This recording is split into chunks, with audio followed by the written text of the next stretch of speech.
It's now time to look at oxyacids and how their structure and their chemical makeup affects the strength of the acid. We're going to look at the oxyacid series that is based on chlorine and look to see what happens as I add oxygens to the molecule and how it affects the strength of the acid. For all oxyacids, the hydrogen ions are attached to the oxygens, and the oxygens are attached to some central nonmetal atom. In this case, our nonmetal atom is chlorine, and as we add oxygens, we're adding the oxygens to all be attached to the chlorine. Chlorine's pretty electronegative. Oxygen's pretty electronegative as well. They're about the same in electronegativity. So the electrons in the bond for hydrogen to oxygen are going to be pulled toward the oxygen. And it's going to be a draw pretty much between the oxygen and the chlorine as to which way the electrons are being pulled. But they're being pulled a little bit away from hydrogen. In the next molecule, where we have two oxygens attached to chlorine, the electrons bonding hydrogen to oxygen are going to be pulled a bit, but the electrons from chlorine to oxygen are going to be pulled, and the electrons between this oxygen and the chlorine are going to be pulled even more. So in effect, I have a bigger pull on the electrons between that hydrogen and oxygen. Since the pull is stronger, it means that this hydrogen is more easily removed. Since it's more easily removed, that means it's going to be a stronger acid. For this next molecule, I have the same deal where I have electrons being pulled this way. I also have the electrons being pulled by the oxygen, and it's referred to as pulling through the chlorine.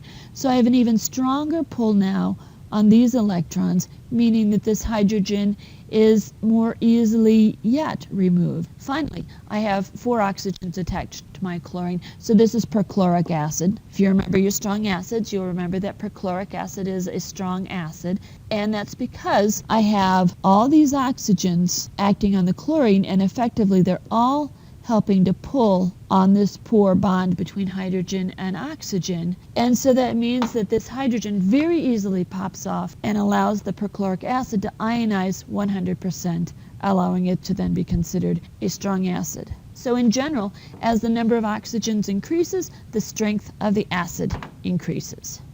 The same procedure follows with sulfuric acid compared to sulfurous acid, nitric acid compared to nitrous acid, and for any of the oxyacids.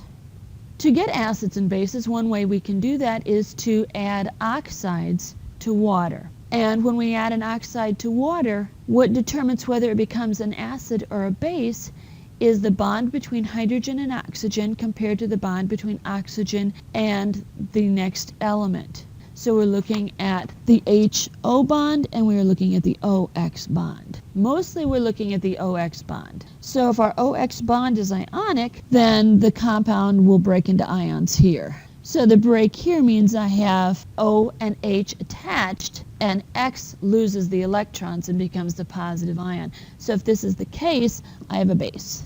If the bond between O and X is covalent, that means it's less likely to break there. So what I'm going to get is hydrogen ions, and OX is going to be my negative ion, and so there'll be a break between the hydrogen and the oxygen, and so I'm going to get an acid. In general, if I have X as a metal, then I'm going to get a base.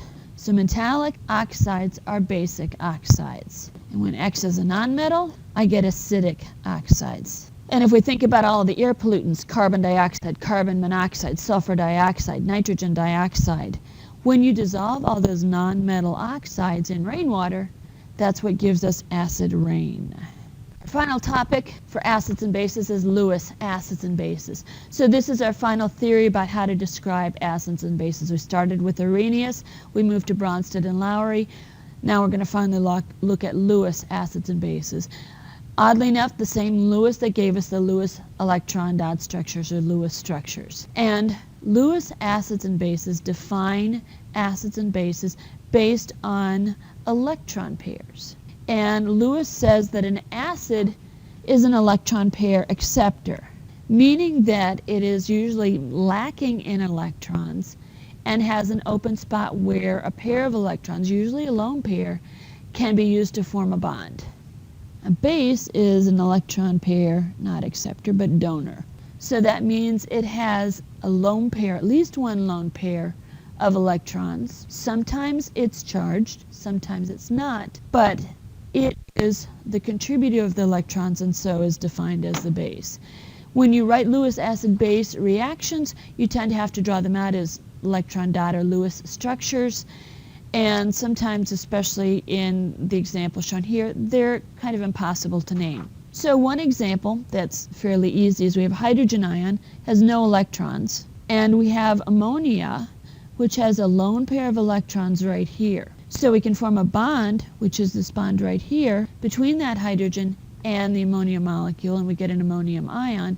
And in this case, the hydrogen ion acts as the acid because it is an electron pair acceptor, and the ammonia acts as a base.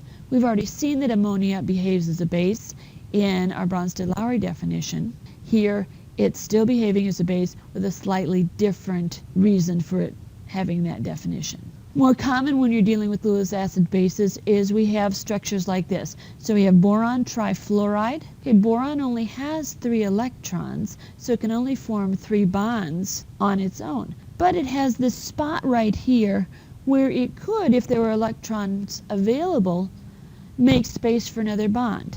Ammonia has this lone pair of electrons. So I can actually react these two compounds, and what I get is this molecule that now has a bond between the boron and the nitrogen, and this is considered a Lewis acid-base reaction with the boron trifluoride acting as the acid because it can accept that pair of electrons, and the ammonia behaving as the base because it has the electron pair to donate to the reaction. So essentially what Lewis acid-bases theory does is it expands drastically the chemical reactions we can describe as acid-base reactions, and it expands a great deal compounds we can identify as acids or bases.